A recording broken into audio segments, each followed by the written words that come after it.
Good afternoon. Welcome to another episode of Sailing Through History. My name is Carl Herzog. I'm the public historian for the USS Constitution Museum. Today, we'll be having a discussion about USS Constitution's cruise around the world, a circumnavigation that occurred between 1844 and 1846. This is a super fascinating voyage for a whole bunch of different reasons, and we hope that you'll participate and enjoy talking with us and talking with each other about this over the next half hour. Briefly, we are the USS Constitution Museum. We are a private, independent nonprofit located here in the Charlestown Navy Yard, directly across the pier from USS Constitution, which is still operated and maintained by the U.S. Navy's an active duty crew and maintained year-round by a detachment of skilled shipwrights. The museum, open more than 50 years now, is dedicated to preserving sort of the memory and the stories of Constitution and its history. So feel free to jump in the chat. If you have questions, we'll be keeping an eye out for them. If you have comments and other aspects that you want to share, feel free to jump in as well too. We do want to make this sort of an overall kind of sharing. I'm going to switch over here.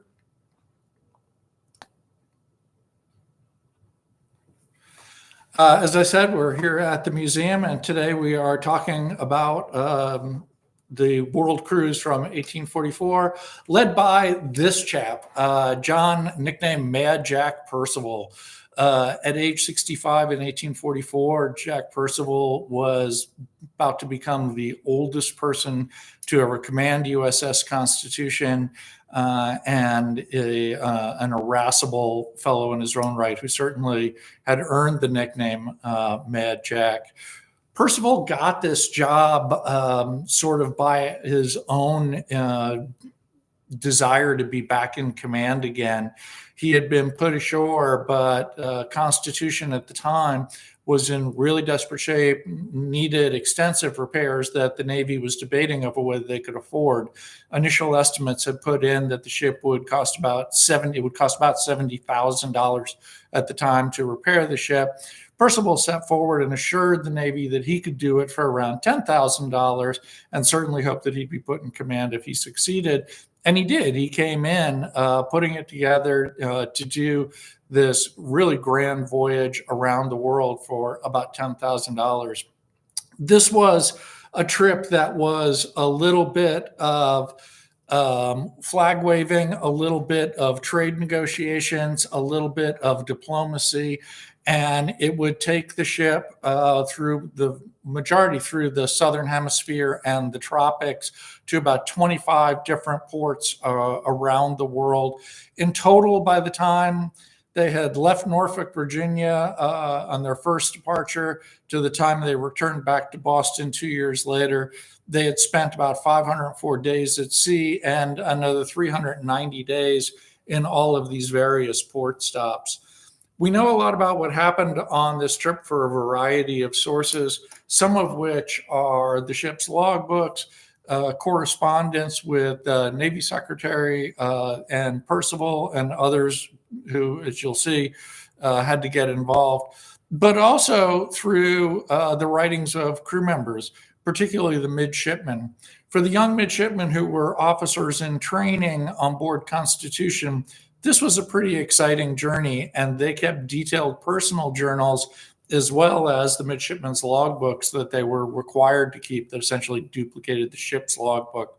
And here at the Constitution Museum, we've ended up with a number of those personal journals in our collection, including, for example, this one by a young midshipman, Washington Perry Buckner. Buckner was phenomenal for the detail that he provided in viewing all the ports of call that he went to, but also was a quite elegant sketch artist and provided us with like wonderful insights to what he was seeing and thinking as he went through all of these different places. And so it's great for us to be able to have these kinds of original source documents to look at and read from to get a sense of what was happening on this.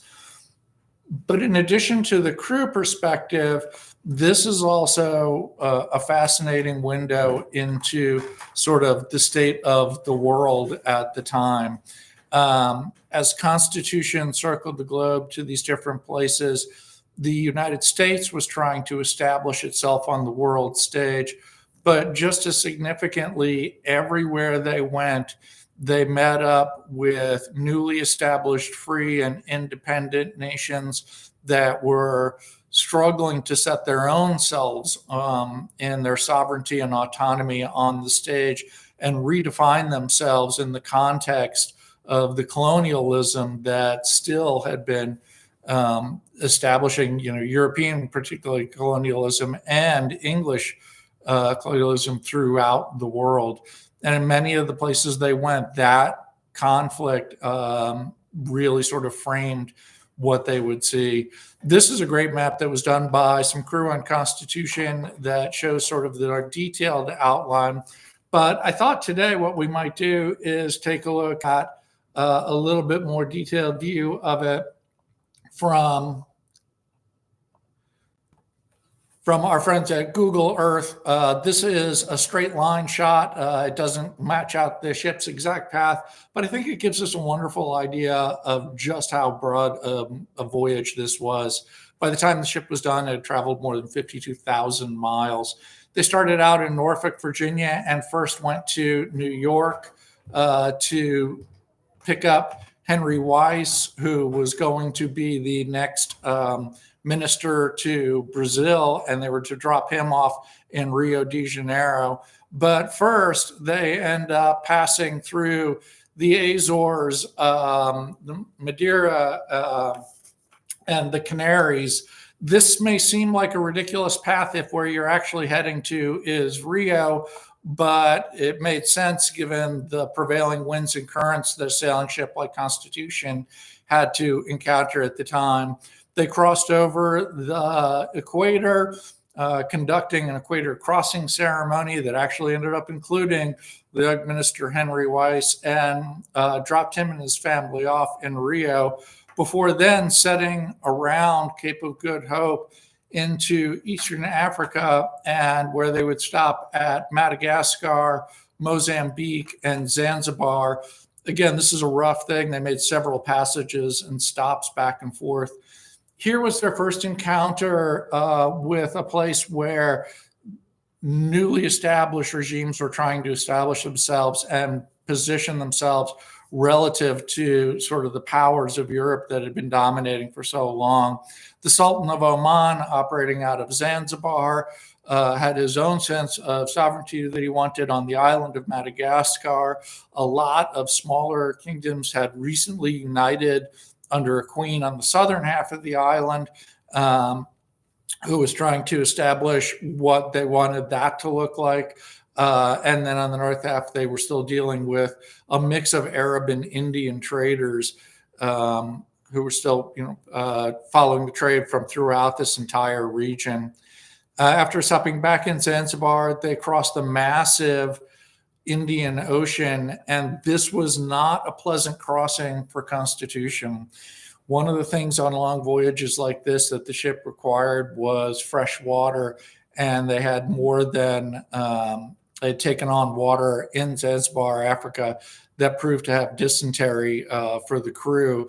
7 crew members died on the course of this passage, and about a third of the crew was sick, including the captain, who was deathly ill by the time they made it to Kuala Batu in Sumatra, and then headed down to Singapore.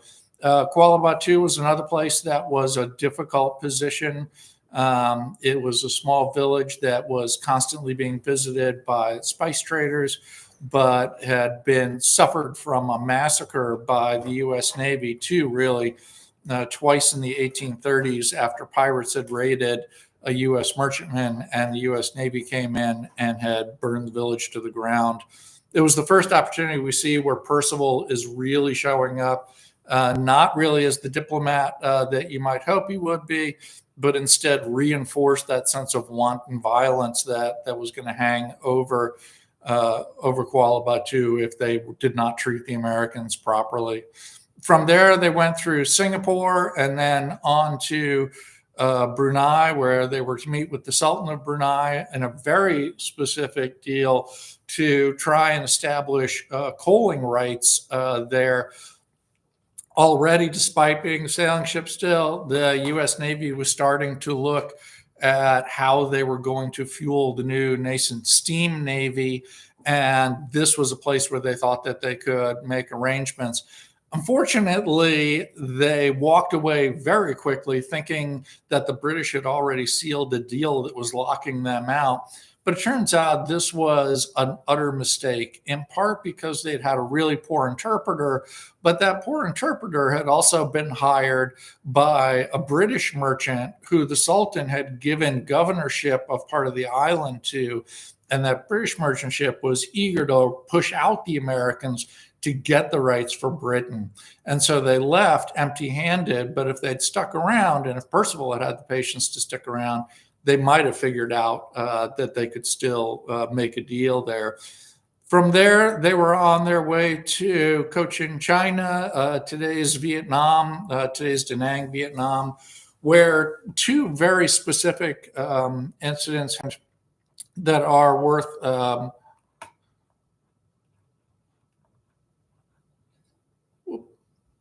give me one second.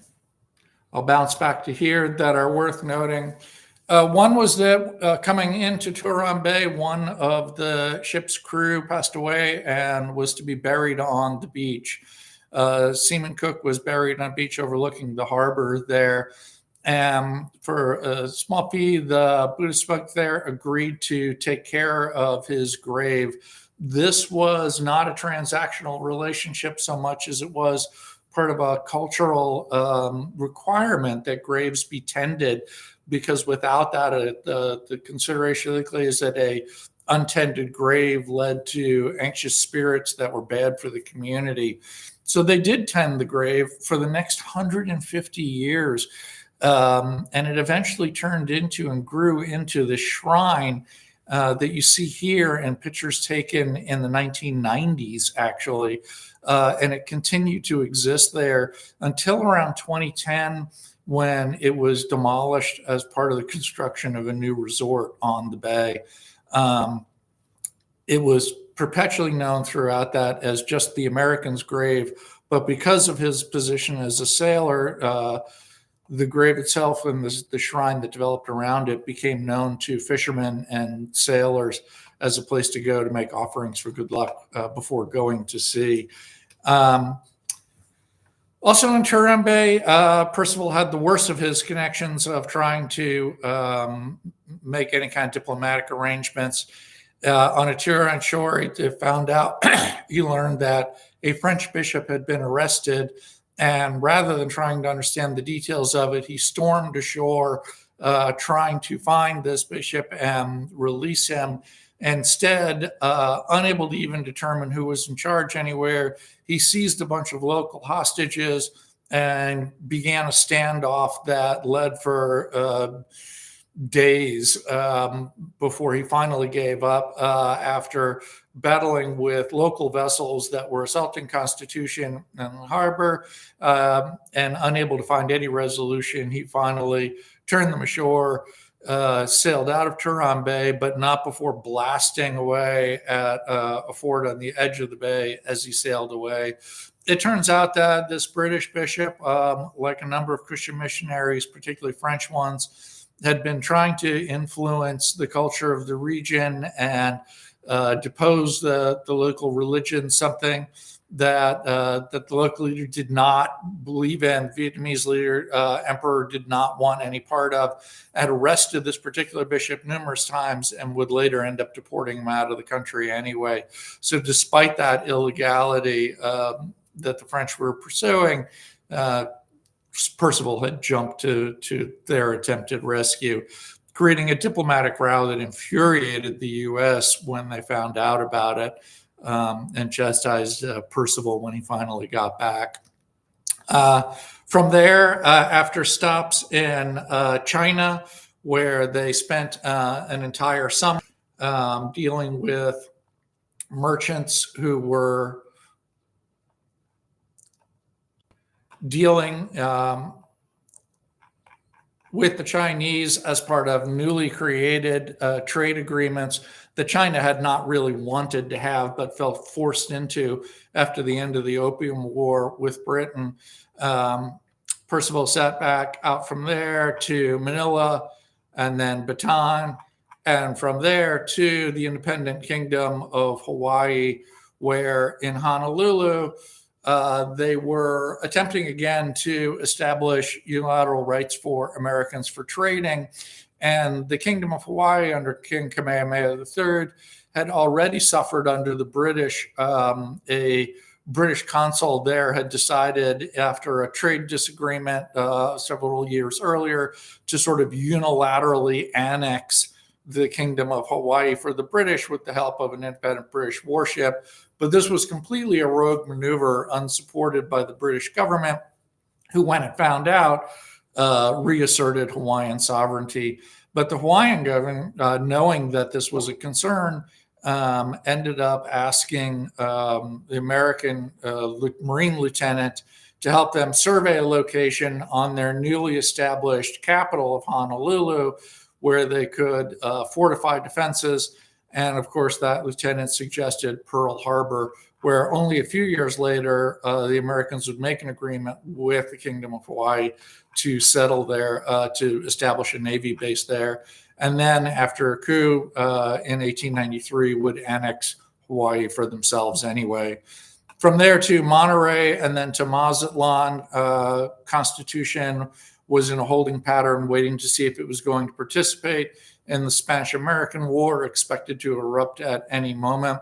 But the ship was in such poor shape that they departed literally days before war was declared, and left Mazatlan to Valparaiso in Chile, a central trading center, port center for the Pacific jumping off point for ships coming around Cape Horn throughout this time period, and another place where American whale ships and interests were really important.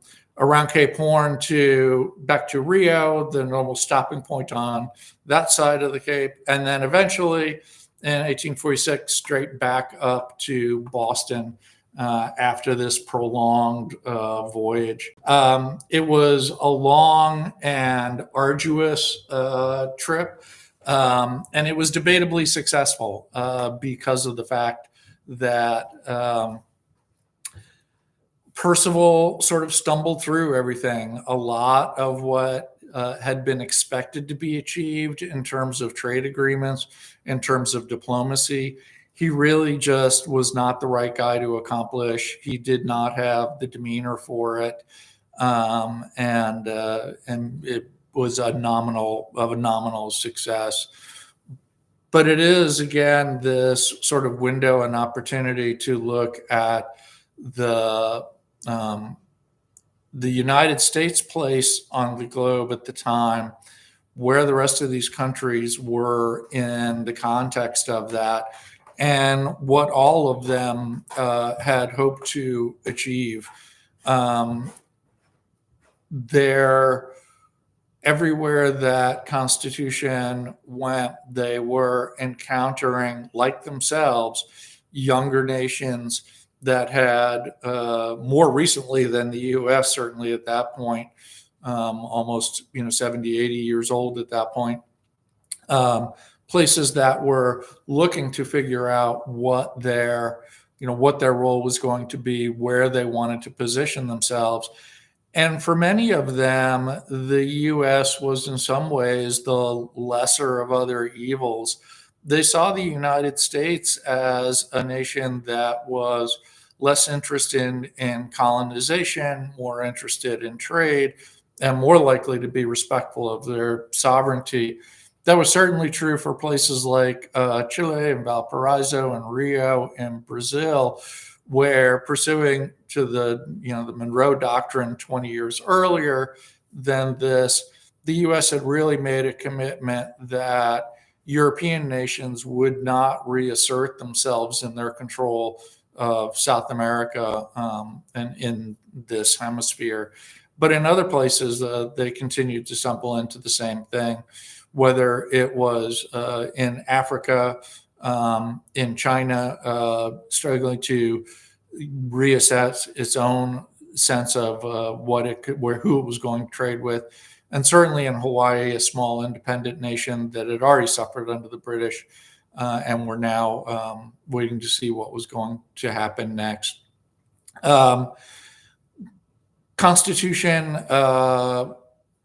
from this after this spends 2 years for a refit, and then would soon find itself back in the Mediterranean for squadron duty. For Jack Percival, now 67 years old, almost having died of dysentery on the voyage, this was his last time at sea. Although he sought to have another command, he was unsuccessful in doing so. He ended up retiring to his home in Dorchester, where he eventually passed away, and is buried in his birthplace town of Barnstable on Cape Cod. Someone's asking, yeah, we can see why he was Mad Jack.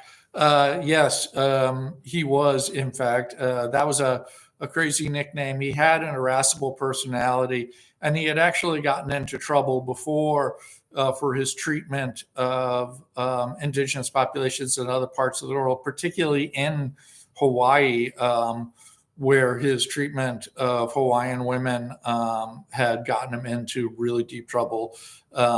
But he had also led some pretty daring raids in earlier conflicts, and had captured ships in kind of dramatic stories and circumstances. And so all of that during the War of 1812, and all of that was sort of tied into the reputation that he brought with him into the role, and probably part of why they were willing to give it to him in the first place. He was still doggedly pursuant about it in terms of being able to convince the Navy that he could not only repair the vessel, but that he, in fact, would be the one who was best suited for it and for doing it. One of the other aspects of it is asked in the past about dysentery on board and food and water.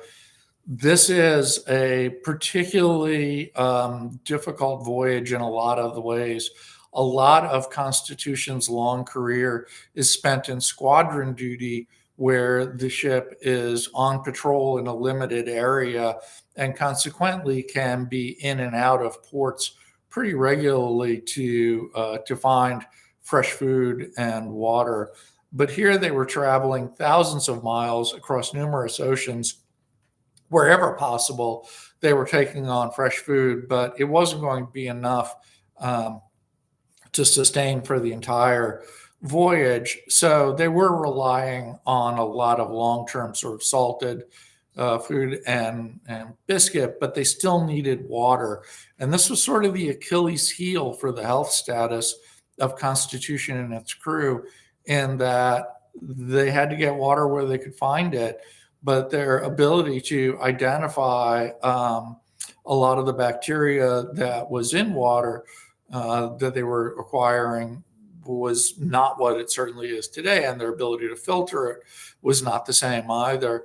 And so getting water that could cause dysentery, essentially death by diarrhea, was a horrible, horrible fate. And on that long Indian Ocean voyage, again, took down the vast majority of the crew. The crew itself was another fascinating aspect of this voyage. By the 1840s, the United States is becoming a much more diverse nation, and demographically that was represented on board the ship. At one point, about halfway through the trip, a number of the officers got together to take a poll of all the enlisted men, and that found of the 415 enlisted crew, about 173 were from other countries, and they were literally from all over the place. Now, some of them had come on and gotten off over the course of this 2-year voyage, But a lot of these international crew members had been people who had settled in the United States and then joined up with Constitution from the very beginning for this entire voyage. And that included a young German musician, Friedrich Fischer, and his father, who came on as band members on board the ship. Because of all of its diplomatic tours duties that it was going to have during this time, the ship carried a complete musical band. And the vast majority of those band members turned out to be German Americans who had settled in Pennsylvania and came on board to play. Fisher wrote a journal of his own in German that was translated by a descendant and provides yet another fascinating window into all the events from the position of someone who was constantly being asked to play music at all of these elaborate diplomatic affairs from place to place. This was also a voyage where some crew inadvertently or opportunistically were using the ship as a means of migration. There were Chinese crew members who came on at the very beginning of the voyage in the United States and ended up getting off in China, and other Chinese crew members who actually got on in China and made their way back, getting off in the United States. So the sort of cosmopolitan mix and polyglot of languages occurring on board the ship throughout this voyage must have made it just a fascinating place to be at the same time as well. The Constitution Museum is continuing to do more research into all the aspects of this particular voyage because of the windows that it provides us into the changes that were going on, not only in the United States, but all around the world at the time. So stay tuned to both our website and the museum itself, where we hope we'll be continuing to show off the things that we continue to learn about this voyage and what it represented for the ship, for the nation, and for the places that Constitution went. Please come back and join us in the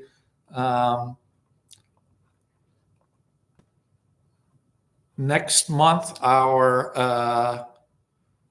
We'll have another Sailing Through History virtual tour. Our next month will be on April 2nd.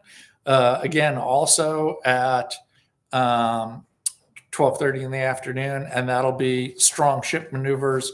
We'll be taking an in-depth look at Constitution's sailing maneuvers in battle. How did the ship, with its 42 sails of cloth, manage to use the wind to maneuver to bearing its guns to bear?